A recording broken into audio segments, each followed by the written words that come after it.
billahi minasyaitonir rajim. Bismillahirrahmanirrahim. Assalamualaikum warahmatullahi taala wabarakatuh. Alhamdulillahi rabbil alamin.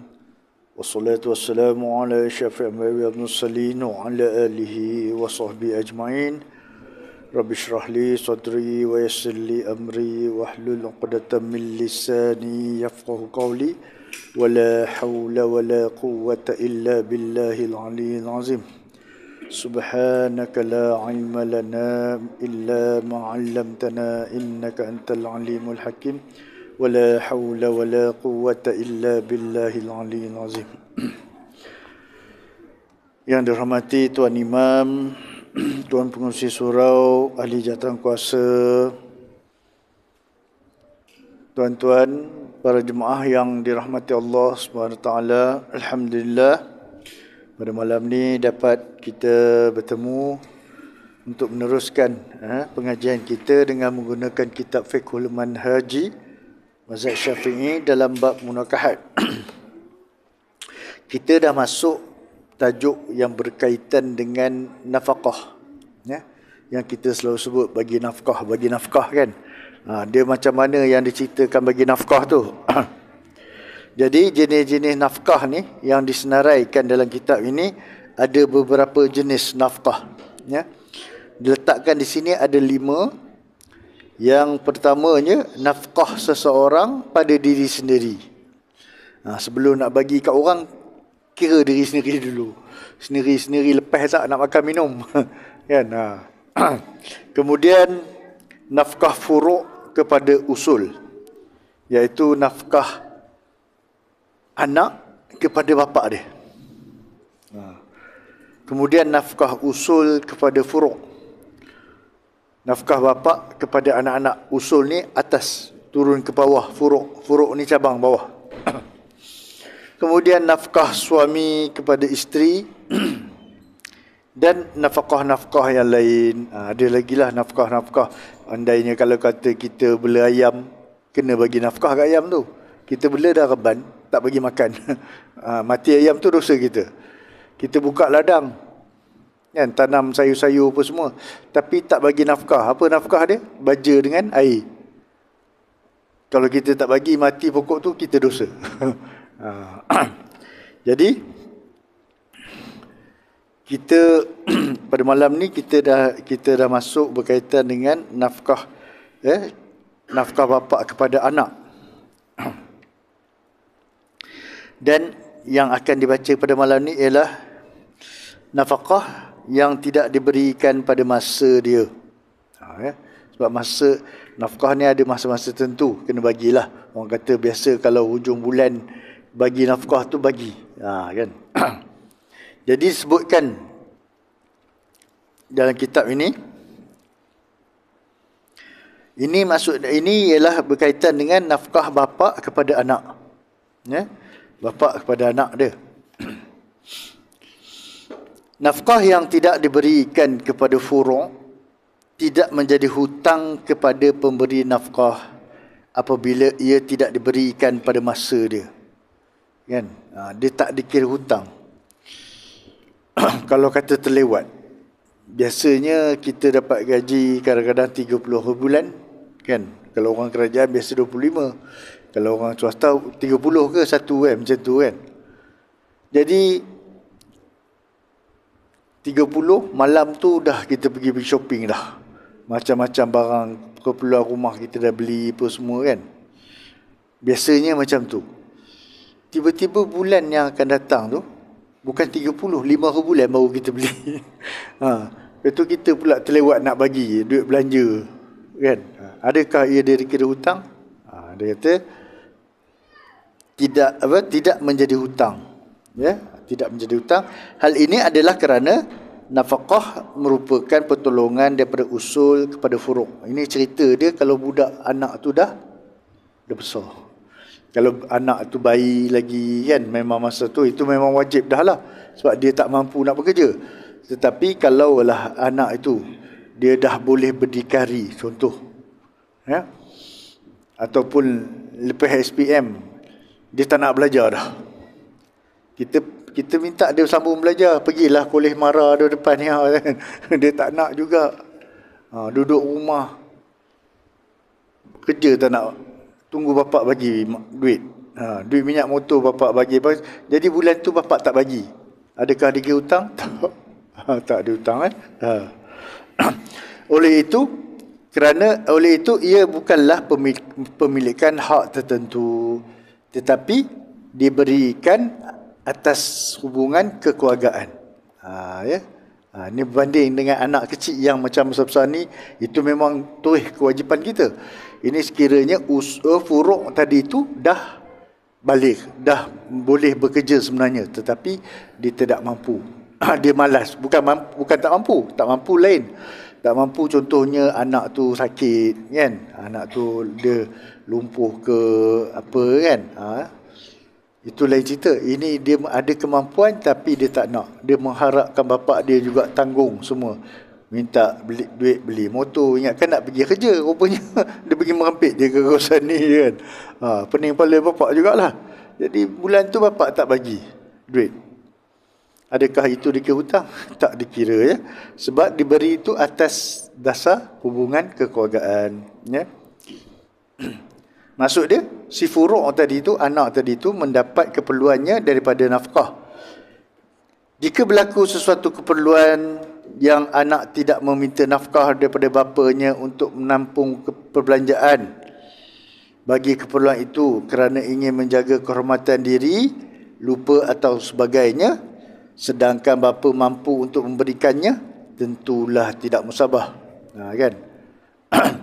Lain kalau anak tu contoh, dia baru habis belajar. Yelah sekarang ni kalau habis universiti pun bukan hari ni habis besok dapat kerja, tak. Kan? Kita dulu pun jenuh.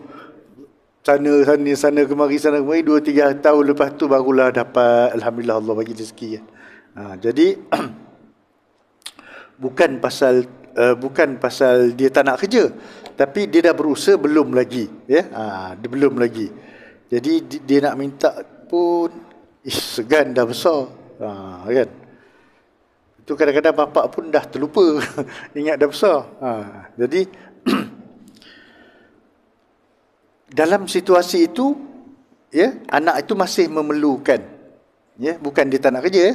Dia sedang berusaha, tetapi dia memerlukan lagi tanggungan nafkah daripada bapak dia. Pada ketika itu, ya, bapa tersebut dianggap berhutang kepada anaknya disebabkan keperluan bahawa anaknya sendiri tidak meminta nafkah daripada bapaknya. Anak tu rasa segan nak minta kan. Dah habis belajar, tapi nak minta kat ayah pun dia diam. Tak ada duit pun dia diam. Kan? Jadi ketika itu, barulah si bapak tadi sekiranya tak bagi, dikira hutang. Kena bagi juga. Selesaikan hutang. Hal ini merupakan hukum asal yang digunakan ketika hubungan antara anak dan bapa dalam keadaan biasa. Ya, dalam kebiasaannya memang bapa bagi. Kebiasaannya bapa bagi nafkah. Contoh, kalau anak waktu tengah sekolah, tambah yang duduk asrama kan. Duduk asrama, setiap bulan kita bagi. Beza. Zaman saya duduk asrama, duduk bapak saya bagi RM30 je sebulan.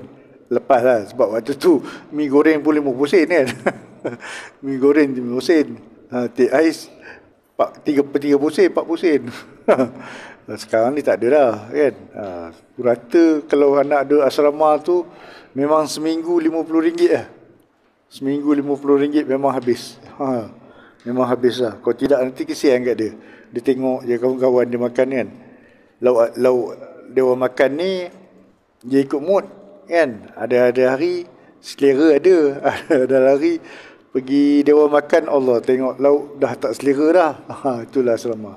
Kalau saya dah asrama dulu lagi lah. Boleh kata seminggu 3 kali ikan jaket. Itu standard kan. Seminggu sekali ayam pun ayam pencin. Ayam pencin dia orang makan. Kalau daging ada juga, daging tapi biasalah daging ais kan. Daging ais. Itu ikan sardin bukan sardin tin lah, sardin hidup tu kan. Itu ialah pusing-pusing lauknya kan. Kejap kari, kejap masak merah, kejap itu. Makan je lah apa yang ada.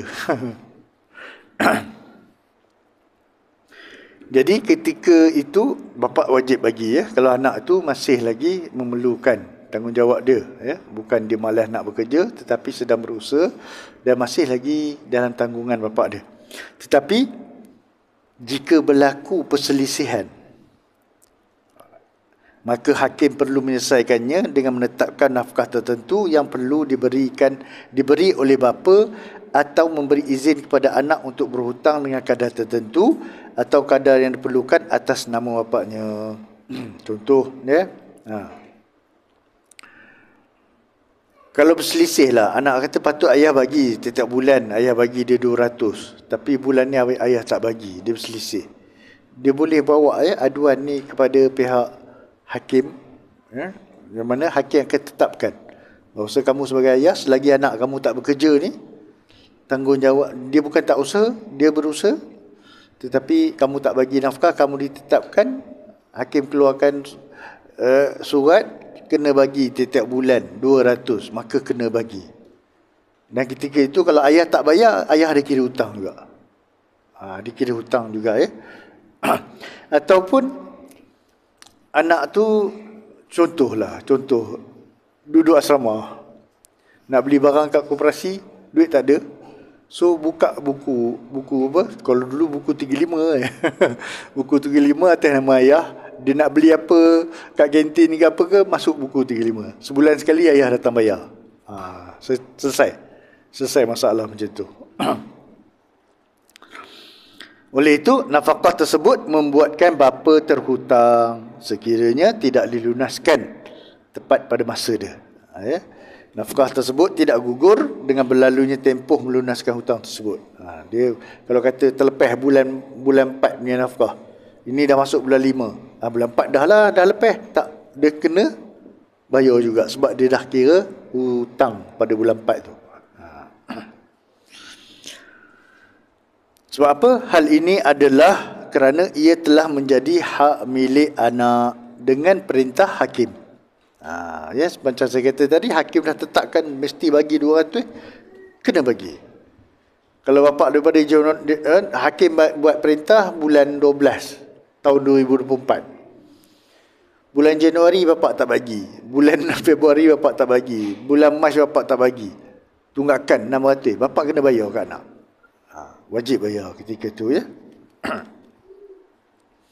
Baik, itu yang nafkah anak bapa kepada anak.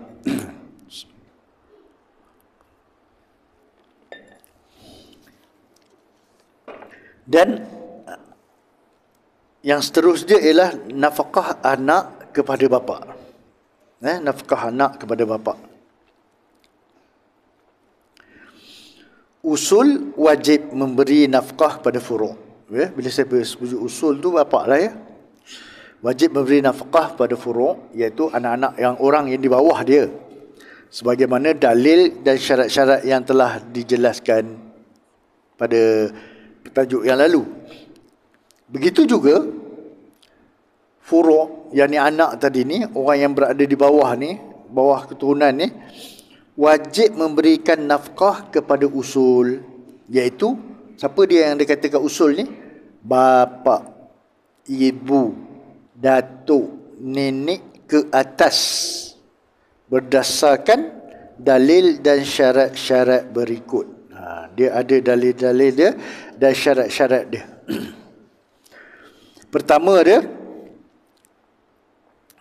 dalil bahawa anak wajib memberi nafkah kepada bapa. Dalil yang menunjukkan furu' wajib memberi nafkah pada usul berdasarkan Al-Quran, hadis dan juga qiyas para ulama. Dalam Al-Quran firman Allah SWT, wa sahibuhuma fid dunya ma'rufa, dan bergaullah dengan mereka, yakni kedua bapa tadi, di dunia dengan cara yang baik. Dalam surah Luqman ayat 15. Jadi bila memberi nafkah tu adalah salah satu cara kita bergaul baik dengan kedua ibu bapa, ya. Begitu juga firman Allah Subhanahu Wa Taala dalam surah Isra ayat 23, wa qadha rabbuka alla ta'budu illa iyyahu wa bil walidaini ihsana. Maksud dia, dan Tuhanmu telah perintahkan supaya engkau tidak menyembah melainkan kepadanya semata-mata, dan hendaklah engkau berbuat baik kepada ibu bapa, ya, wabil walidaini ihsana, dan kepada kedua bapa tadi hendaklah kamu berbuat baik kepada mereka. Jadi apabila seorang anak menjaga nafkah kepada kedua bapaknya, termasuklah dalam perkara ihsan tadi, perkara yang baik, ya. Jadi dalam kedua-dua ayat tadi, wasahibhuma fid dunya ma'rufa dengan wabil walidaini ihsana ni tadi adalah merupakan perintah agar kita bergaul baik dengan kedua bapa dan berbuat baik kepada kedua bapa yang dilakukan oleh anak-anak. Macam mana yang dikatakan untuk buat baik ini? Untuk buat baik ini dia takkan terlaksana kecuali apabila anak-anak itu mengambil berat terhadap kedua bapa dia. Ya? Sebagai contoh, mengambil tanggungjawab dan dia memberi nafkah kepada kedua ibu bapaknya. Ketika kedua bapa itu memerlukan, ya, memerlukan nafkah. Yalah, bila dah sampai masa kan, kalau dah kedua bapa tu dah sampai umur tua, dia tak mampu nak bekerja dah. Tak mampu nak bekerja dah. Jadi di sinilah peranan anak-anak, kan? Peranan anak-anak. Kalau ada 5 orang anak, pakat-pakatlah. Kan? Pakat-pakatlah 5 beradik. Koleklah seorang 200 ke, kan? Seorang 200 bagi buat belanja mak ayah. Siapa yang lebih sikit tu, tambahlah. Bil elektrik rumah ayah tak apa saya bayar. Bil air saya bayar. Saya ini bil telefon ayah saya bayar. Kan? Pakat-pakat macam itulah, ya. Sebab dulu ayah seorang tanggung kita 5 beradik. Takkanlah kita 5 beradik tak boleh tanggung ayah dan ibu. Berdua je. Kita 5. Kan? Dan dalil daripada sunnah berdasarkan hadis Aisyah radhiyallahu anha, katanya, inna min atyabi ma akala ar-rajulu min kasbihi wa waladuhu min kasbihi. Wa qala sallallahu alaihi wasallam, anta wa maluka liwalidika inna auladakum min atyabi kasbikum fakulu min kasbi auladikum. Sesungguhnya sebaik-baik harta yang dimakan oleh seorang lelaki ialah harta yang diperolehi daripada hasil usahanya sendiri. Maksudnya kita bekerja, kita makan hasil kerja kita, kan? Begitu juga anaknya. Anaknya adalah daripada hasil usahanya sendiri. Macam mana yang hasil usaha kita? Kan? Kita kahwin, kita dapat anak, kita tanggung dia. Itu hasil kita lah, hasil perkahwinan kita dapat anak ni. Dan kita didik dia sehingga dia berjaya, kan? Dia dah berjaya dah apa semua, itu hasilnya. Hasil tu dia datang tu daripada kita juga. Hasil didikan kita, hasil tanggungan kita dulu. Nabi bersabda lagi, diri kamu dan harta kamu adalah milik kepunyaan bapamu. Diri kita ni dan harta kita ni milik ayah kita. Kan? Sebab itu kalau kita tengok dari segi faraid pun, kalau mati kita, ayah tu dah ada dapat dah. Kan? Ayah, mak dah dapat siap-siap dah. Sebab dia memang tak boleh lari. Itu memang kita punya nasab, memang dapat. Anak-anakmu adalah sebaik-baik hasil usahamu. Oleh itu, makanlah hasil usaha anak-anakmu. So kalau kita faham di sini, kita ni anak adalah milik bapa kita. Jadi dah tentu-tentunya lah, kalau ayah kita minta, kita bagi. Kita bagi. Sebab kita ni adalah hasil daripada ayah kita. Kan? Dan kalau nak bagi ayah tu pun jangan kira. Bagi je. Kan? Bagi. Pakat adik-beradik. So ada 5-6 orang adik-beradik, pakatlah. Berapa keperluan ayah? Kita fikir. Kan? Berapa keperluan ayah? Sebulan ayah perlukan 1,000. Okey, kita 5 beradik, kita collect seorang 200. Kan? Jangan cakap banyak, bagi tu. Sekarang ni siapa nak hantar kampung itu tak perlu. Sekarang ni transfer je. Kan? Transfer je, tak ada isu dah. Dulu hujung bulan balik kampung. Kalau bulan tu tak balik, kan dah tak dapat apa lah orang tu kan. So sekarang ni transfer je. Ambil nombor akaun ataupun QR dia, kita pegang tiap bulan kita transfer. Ataupun lantiklah dalam adik-beradik seorang kan yang jadi ni. Cukup bulan semua adik-beradik transfer kat dia, dia terus transfer dalam akaun ayah. Itu lebih mudah. Kita kira ya keperluan dia. Macam ya, kalau macam mak saya macam tu juga keperluan dia. Kan? Kami ada 5 beradik, pakat-pakat macam itulah. Ya, kebetulan adik ipar pun jaga mak kat kampung, dia suri rumah. So kita ambil kira upah dia jaga mak kan. Bukan senang kan. Kita nak balik selalu payah, dia kebetulan dia duduk sekali, dia jaga. Kita collect, bagi dia juga. Sebagai upah dia jaga mak kan. Yang menantu jaga mak ni. Kan. Itu untuk mak lain, untuk dia lain. Untuk makan minum lain. Dah bagi siap-siap dah. Dengan adik-beradik. Okay. Begitu juga hadis daripada Tariq al-Muharibi, katanya, qadimna al-Madinata fa iza Rasulullah sallallahu alaihi wasallam qa'imun 'ala al-minbari yakhutubu an-nasa wa huwa yaqul yadul mu'til 'ulya wabda biman ta'ulu ummaka wa abaka wa ukhtaka wa akhaka thumma adnaka. Maksud dia, ketika aku sampai di Madinah, ya, daripada Tariq ni cerita, ketika aku sampai di Madinah, katanya Rasulullah SAW sedang berdiri atas mimbar sambil berkhutbah kepada orang ramai. Baginda bersabda, tangan yang memberi ialah tangan yang di atas. Ialah beri, ambil, biasa kan. Biasa mana ada orang bagi dari bawah kita ambil, tak ada kan. Bagi biasa macam tu, kita terima. Okay. Mulakan dengan tanggunganmu. Ya. Sebelum kita nak membagi pada orang lain tu, kita kena tengok. Kalau ikut hadis ni, mulakan dengan tanggungan kita. Siapa yang tanggungan kita? Kedua ibu bapa. Kemudian saudara perempuan, adik-beradik perempuan kita. Kemudian saudara lelaki kamu. Kemudian keluarga yang terdekat. Siapa? Kok anak saudara ke, sepupu ke kan? Dan yang paling terdekat siapa? Ya, jadi permulaan sebelum kita lah asyik. Bukan kata tak boleh nak menderma keluar jauh-jauh.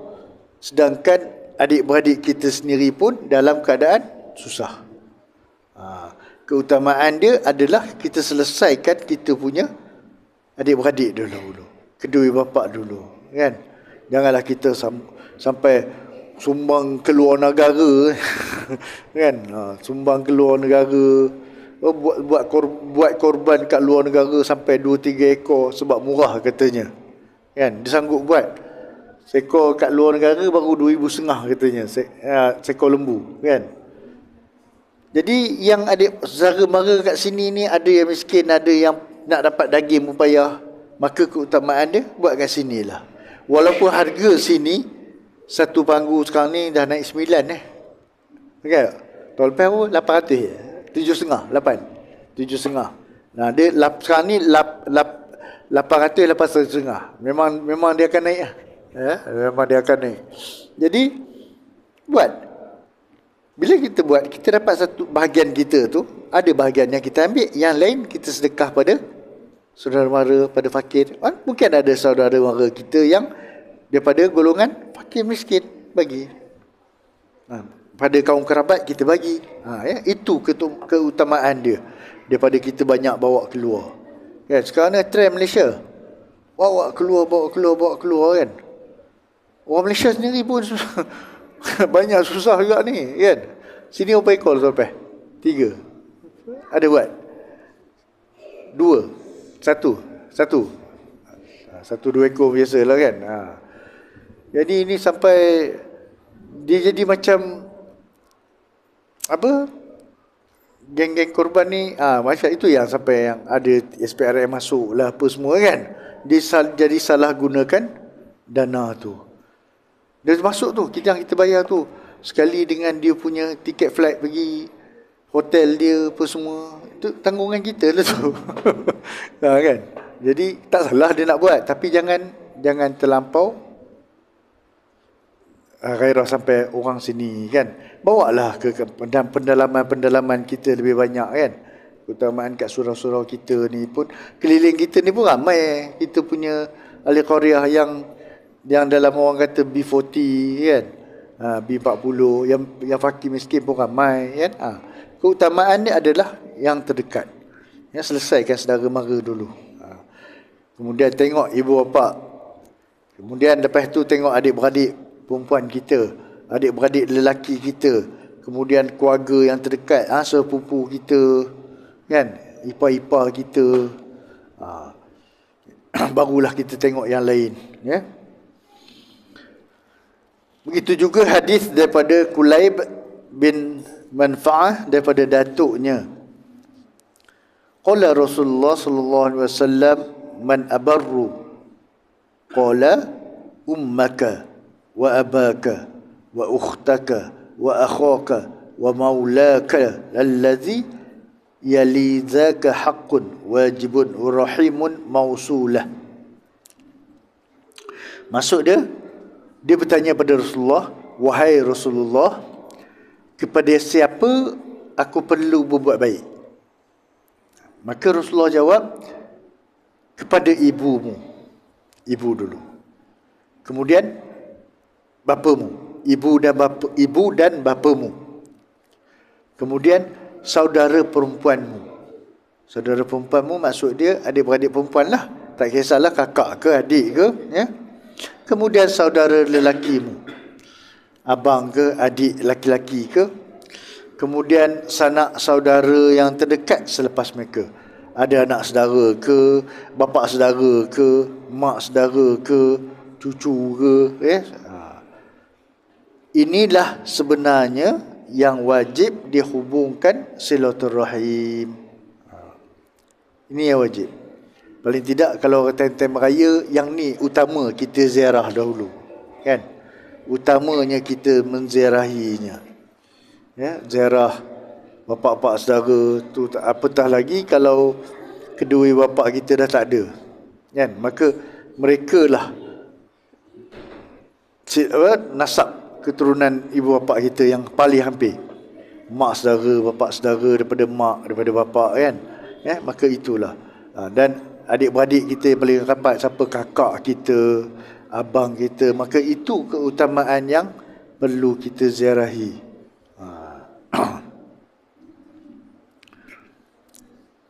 Dalil daripada qiyas dan ijtihad. Hukum wajib nafkah furu' kepada usul dikiaskan dengan nafkah usul kepada furu'. Hal ini adalah kerana jika usul wajib memberi nafkah kepada furu' ketika tidak berkemampuan, begitu juga dengan furu'. Furu' juga wajib bagi nafkah pada usul ketika mana? Ketika usul tidak berkemampuan. Ya, kena bagi juga. Ini jadi kias ulama. Kalau bapa wajib bagi pada anak ketika anak tu tak ada kemampuan, begitu juga kalau bapa tu tak ada kemampuan, mak tak ada kemampuan, maka anak tu wajib bagi dia orang pula, tanggung dia orang, bagi nafkah balik pada kedua. Jadi hukum wajib nafkah kepada bapa, macam mana hukum dia? Dia ada keadaan-keadaan dia, ada syarat-syarat dia. Syarat wajib anak memberi nafkah kepada ibu bapa ialah, pertamanya, mereka mempunyai nafkah yang melebihi keperluan asasi diri dan isterinya untuk tempoh sehari semalam. Ini cerita kalau anak tu pun bukan orang kaya, tapi kita bukan setakat tempoh sehari semalam pula. Biasanya kita beli barang rumah tu memang tahan sebulan punya. Ini cerita anak tu pun dalam keadaan miskin juga. Pertama dia kena selesaikan diri dia dengan isteri dia dulu. Diri dia dengan isteri dia dulu. Sebab itu dia kata dia ada keperluan asasi untuk dirinya dan isterinya untuk tempoh sehari semalam. Jika nafkah yang dimiliki hanya cukup untuk keperluan diri dan isterinya untuk tempoh sehari semalam, maka tidak wajib mereka memberi nafkah kepada kedua bapa. Anak tu pun miskin, dia pun ada makanan dia pun ini cukup kita untuk makan daripada pagi sampai malam je ni. Kalau kita bagi ni tak makan anak-anak kita malam ni, macam mana nak bagi kat ayah, macam mana nak bagi kat mak? Ketika itu tidak wajib dia orang bagi, kalau dia pun ada cukup-cukup untuk menafkah mereka. Hal ini adalah kerana orang fakir tidak wajib memberi nafkah. Tu saya kata anak pun masuk dalam golongan fakir miskin, makan pun cukup-cukup juga, macam mana nak bagi ayah kan? Jadi orang fakir tidak wajib memberi nafkah kepada orang fakir sepertinya. Ayah pun fakir, anak pun fakir. So anak tu dia kena selesaikan diri dia dulu. Kalau ada lebih baru bagi ayah dia. Jika dia mempunyai lebihan setelah digunakan untuk keperluan asasi terhadap diri dan isterinya, maka hendaklah dia berikan kepada kedua bapa dia. Selesaikan dulu. Ada lebih kan, katalah sehari dia cukup beras untuk dia suami isteri dan anak ke sekali, katalah dia masak dalam apa, kalau sekali makan tengah hari ada masak 3 pot boleh makan kan. Kemudian malam pun 3 pot juga, tengok-tengok ada lebih lagi. Ada lebih, patutnya kita punya ada lebih dalam 2-3 pot. Yang ni bagi pada ayah. Boleh bagi. Sebab dia orang punya keperluan sehari semalam tu dah cukup. Tapi jika ada lebih, ataupun bila masak tu ada lebih lauk, ada seketul je ayam lagi kan, sekali dengan nasi, sekali dengan sayur, maka ibu hendaklah didahulukan. Bagi mak dulu. Bagi mak makan dulu. Bagi mak makan dulu. Hal ini berdasarkan kaedah sesuatu yang tidak dapat ambil semuanya dan tidak boleh ditinggal semuanya. Ada kaedah fiqh yang mengatakan kalau sesuatu itu tidak boleh diambil semuanya, tak boleh tinggal semua. Kalau tak boleh nak bagi dua-dua, bagi seorang dulu. Tu cerita dia. Kan? Bagi seorang dulu. Dan yang keduanya, syarat dia apa pula? Usul tadi itu mestilah dari kalangan orang fakir. Maksudnya bapa tu pun termasuk daripada golongan fakir. Fakir di sini, apa maksud yang dikatakan fakir ni? Bermaksud mereka tidak dapat memenuhi keperluan asasi sama ada mereka mampu bekerja atau sebaliknya. Kan? Saya kata tadilah, ibu bapa dah tua, dia kadang-kadang dia tak mampu bekerja, ataupun dia bekerja pun ikut kemampuan dia je. Kan? Yang tak lepas orang kata untuk belanja dia. Kan? Ini beza ya dengan syarat bapa bagi nafkah pada anak. Ini lain. Bapa bagi nafkah pada anak tu kena tengok keadaan anak tu. Kalau anak tu yang memerlukan, dengan umur dia, dengan keadaan dia sakit, wajib bapak tu bagi. Kan? Tapi kalau anak tu memang sihat walafiat, cuma malas tak nak bekerja, tu bapak gugur tadi tanggungjawab dia. Okey. So apa? Hal ini adalah kerana di samping syarat fakir, anak mestilah memenuhi syarat tidak mampu bekerja sama ada masih kecil ataupun orang tua, ayah tadi tua tidak mampu bekerja ataupun gila, sakit, itu termasuk. Barulah dia ada jatuh kepada kewajipan dia. Ya. Itu pada yang syarat tadi kan, kalau bapak bagi anak ni tadi. Kemudian berbeza dengan usul dan furuk, ya, kena ada perbezaan antara usul dengan furuk tadi.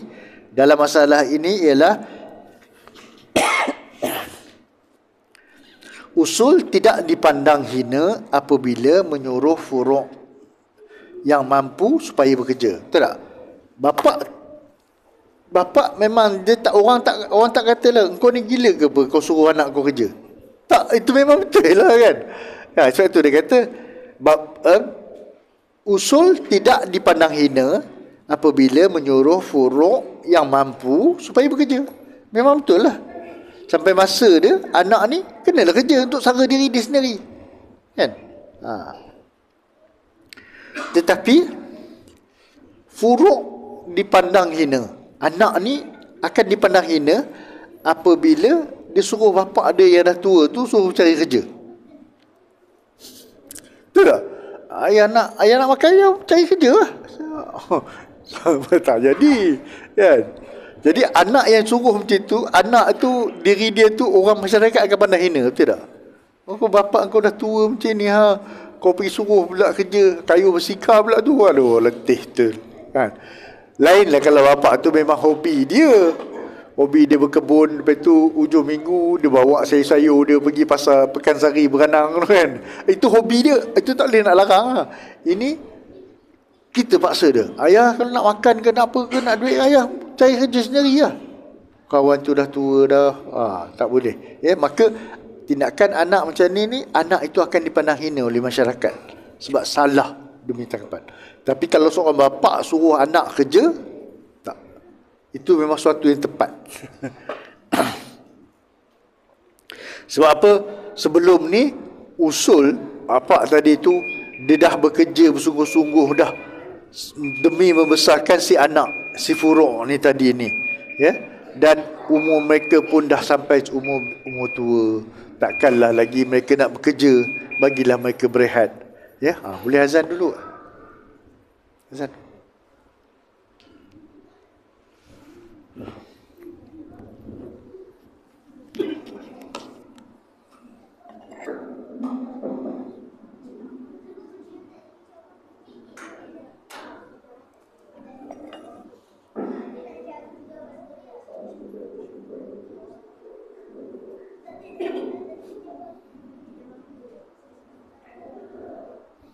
Allahu Akbar, Allahu Akbar, Allahu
Okey. Kita sambung sikit. Yang ketiga dia kepada ibu, ibu apabila tidak mendapat nafkah secukupnya daripada suaminya. Suami dia tu siapa? Bapak kita lah kan. Sama ada dari segi kenyataan disebabkan tidak kemampuan atau dari segi hukum disebabkan ibu itu telah ketiadaan suami, sama ada ayah telah meninggal ataupun bercerai, ya, maka wajib bagi anak dia memberi nafkah kepada ibunya dalam dua keadaan yang di bawah ini. Pertama dia, ayah ada tapi ayah tak mampu nak memberi nafkah kepada ibu. Contoh, ayah ada tapi ayah sakit, tak mampu kan nak sediakan nafkah untuk ibu. Jadi ketika itu anak-anak wajib anak-anak bagi. Dan ataupun bapa telah meninggal dunia dan ibu jadi ibu tunggal, jadi balu, tak ada siapa nak bertanggung dia lagi, maka wajib ketika itu anak-anak lah yang memberi nafkah kepada ibu tadi, ya.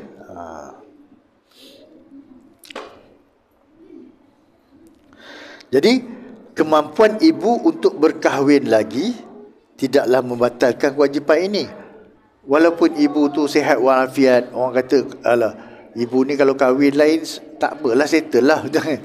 Belum tentu semua orang perempuan nak kahwin, kan? Kalau dah kematian suami, kadang-kadang dia tak nak kahwin. Dia tak nak kahwin, biarlah dia kata cukuplah dia melayan anak cucu dia je kan.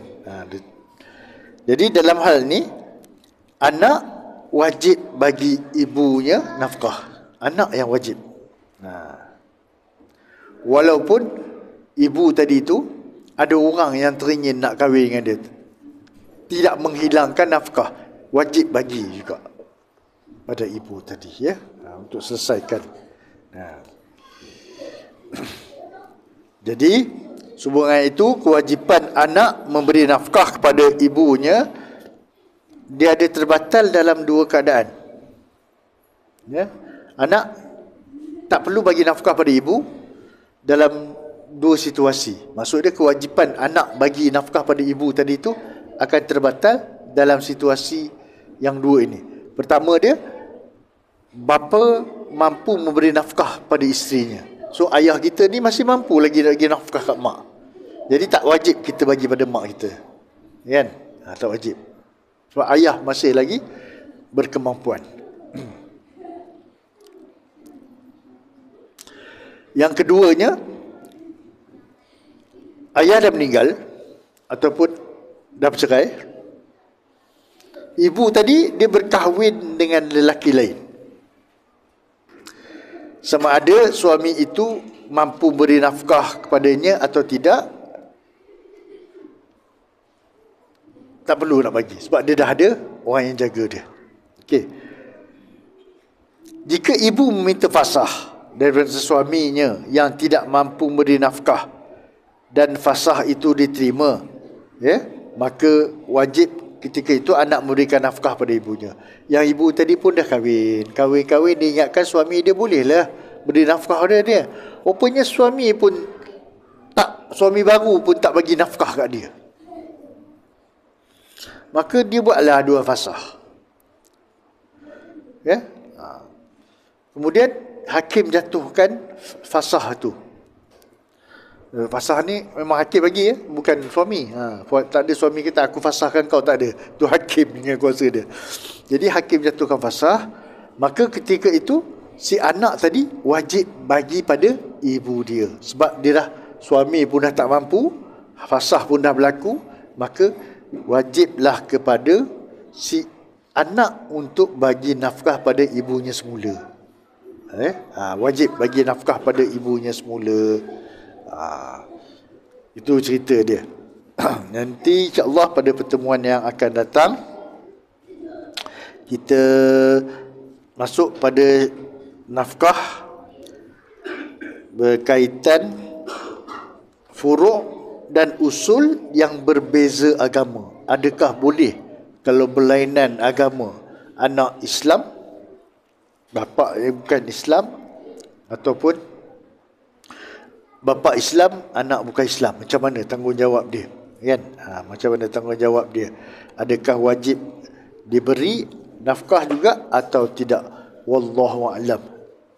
A'udzu billahi minasyaitonir rajim. Bismillahirrahmanirrahim. Alhamdulillahirabbil alamin.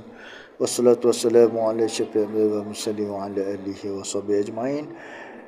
اللهم فقهنا في الدين وعلمنا التأويل. اللهم اشرح بالقرآن العظيم صدورنا وعزم به أجورنا وحسن به أخلاقنا ونور به قلوبنا وقبورنا يا الله يا كريم برحمتك يا أرحم الراحمين.